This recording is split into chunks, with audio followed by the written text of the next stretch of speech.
Allah berfirman, kaila yakuna dulatan bainal aghniya'i minkum, supaya harta itu jangan hanya beredar di antara orang-orang kaya saja di antara kami. Islam merupakan undang-undang yang telah ditetapkan oleh Allah Subhanahu wa Ta'ala, dan undang-undang tersebut sangat peduli dengan keadilan, dengan maslahat manusia. Karena Islam memperhatikan kepada semua, tidak mengutamakan sebagian lalu mempersulit kepada sebagian yang lain. Tidak juga Islam itu menyelesaikan problem sebagian golongan kemudian mempersulit kepada golongan yang lain. Jelasnya Islam adalah undang-undang Tuhan yang diturunkan oleh Dia kepada umat manusia. Sehingga undang-undang tersebut memperhatikan maslahat manusia, selalu peduli mengatur untuk kepentingan semua manusia, tanpa kecuali untuk perseorangan atau golongan. Islam tidak menyelesaikan problem seseorang lalu membebani kepada orang yang lain. Jadi Islam memberikan keadilan yang cermat, memberikan keadilan yang tepat. Wal jami'u indahu sawa. Maka Islam tidak mempersempit kepada seseorang kemudian memberikan peluang kepada yang lain. Maka siapapun menurut Islam itu sama di hadapan hukum. Jadi Islam mengatur dengan suatu aturan, Islam mengatur dengan suatu undang-undang yang berkaitan dengan masalah individu atau berkaitan dengan masalah golongan, individu dengan individu yang lain, atau individu dengan masyarakat, masyarakat dengan masyarakat yang lain, atau masyarakat dengan individu. Walhasil semuanya itu diatur oleh Islam secara cermat dan tepat, dan semua di hadapan hukum itu dinyatakan sama. Bukan berarti Islam dia menyelesaikan problem suatu golongan memberikan beban kepada golongan yang lain, atau menyelesaikan problem seseorang lalu membebani kepada orang yang lain. Tidak seperti itu. Wa yatajalla hadza fi jami'i ahkamihi wa mabadi'ihi. Sehingga Islam itu jelas dalam semua hukum-hukumnya dan dasar-dasarnya. Dasar utama adalah keadilan. Wa minha hadzal mabda' wa huwa alla yakuna al-malu dulatan bainal aghniya'i wahdihim ay yatadawalunahu fima bainahum dunal fuqara. Di antaranya adalah dasar ini. Artinya Islam itu tidak membenarkan monopoli, yaitu supaya harta tidak beredar di tangan orang-orang kaya saja. Maksudnya Islam telah melarang monopoli, atau harta hanya dimonopoli oleh orang-orang kaya sehingga tidak menyentuh kepada orang-orang fakir. Orang-orang fakir tidak diberi peluang kesempatan untuk mendapatkan harta.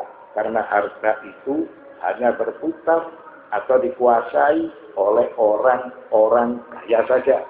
Itu tidak dibenarkan oleh Islam. Sehingga ayat ini menjelaskan kaila yakuna dulatan bainal aghniya'i minkum, supaya harta itu jangan hanya beredar di tangan orang-orang kaya saja di antara kamu.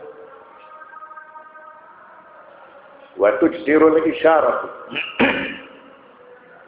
ila anna hadha wa ma ilaihi min tahrim riba wal ghash wal istighlali wal larari wal larar la yadullu min qaribin aw ba'idin ala iqrar al ishtirakiyati aw rafliha bi ma'naha al ma'ruf.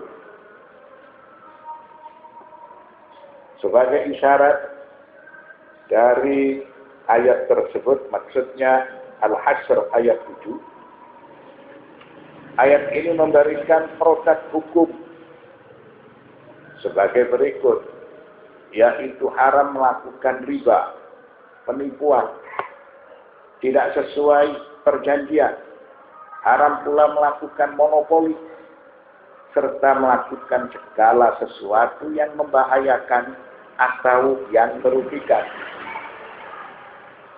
Maka dasar tersebut tidak juga menunjukkan bahwa Islam itu mengakui atau menolak paham sosialis. Ini tidak ada hubungannya dengan mazhab, tidak ada hubungannya dengan aliran. Di dalam masalah ekonomi, mungkin di situ ada aliran yang dinamakan sosialis, ada juga yang dinamakan komunis. Maka dengan dasar tersebut, Islam tidak juga berhubungan dengan mazhab-mazhab yang ada di dalam ekonomi. Jelasnya, ayat yang berbunyi kaila yakuna dulatan bainal aghniya'i minkum, ayat ini memberikan suatu produk hukum. Riba itu diharamkan. Karena riba ini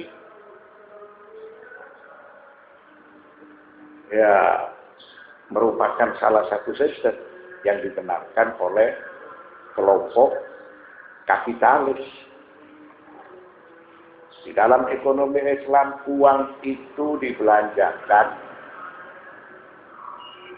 untuk membeli barang atau memproduksi barang, lalu barang ini dijual, dan barang ini dimanfaatkan oleh masyarakat secara luas. Tapi kalau riba tidak, uang itu tanpa dibelanjakan, tapi dia bisa memberikan hasil atau keuntungan, maka ini diharamkan. Islam juga mengharamkan al-ghash wal istighlal. Al-ghash wal istighlal, al-ghash itu sama dengan melakukan penipuan. Jadi segala bentuk penipuan dilarang. Salah satu contohnya apabila seseorang membeli barang kemudian dia terjebak memberi barang itu kemahalan, ini dinamakan ghash. Maka jual beli seperti itu tidak diperbolehkan. Barang yang dijual itu standar, normal. Mendapatkan keuntungan itu boleh. Tapi kalau sudah didapatkan unsur menipu, maka itu tidak diperbolehkan. Begitu juga Islam mengharamkan al-istighlal. Al-istighlal itu adalah menguasai. Jadi ketika itu dia mempermainkan situasi dan keadaan. Yang dibuat ukuran di dalam Islam adalah kebutuhan. Bukan artinya situasi pasar Apabila barang itu jumlahnya banyak, maka harganya murah. Apabila barang itu jumlahnya terbatas, maka harganya mahal. Cara seperti itu juga tidak dibenarkan oleh Islam. Karena produsen membuat barang ini harus sesuai dengan kebutuhan. Sehingga pada saat itu tidak ada unsur istighlal atau melakukan dengan cara monopoli. Islam juga melarang ad-darar wal dirar, sesuatu yang membahayakan dan sesuatu yang merugikan. Maka dasar tersebut bukan berarti Islam itu sependapat dengan salah satu aliran atau sependapat dengan aliran sosialis. Tidak. Begitu juga Islam tidak menolak kepada aliran tersebut atau kepada aliran yang lain. Islam memiliki cara tersendiri. Harta yang diberikan itu adalah al-malullah, itu adalah harta Allah. Jadi siapapun yang mendapatkan harta itu hanya dititipkan kepada dia. Jadi orang tersebut dia membelanjakan hartanya harus sesuai dengan keinginan Tuhannya. Karena harta ini diberikan kepada seseorang bukan berarti orang tersebut sebagai pemilik absolut, sebagai pemilik secara mutlak. Dia membelanjakan hartanya itu sesuai dengan aturan-aturan yang telah diberlakukan oleh agama. Tidak boleh semena-mena. Sehingga di dalam Islam itu ada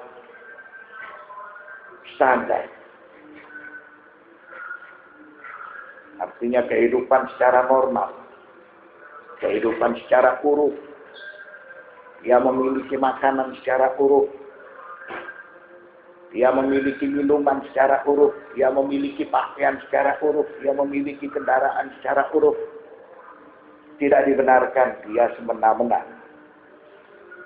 Karena apabila dia semena-mena, maka berarti dia merampas haknya orang-orang yang tidak bernasib.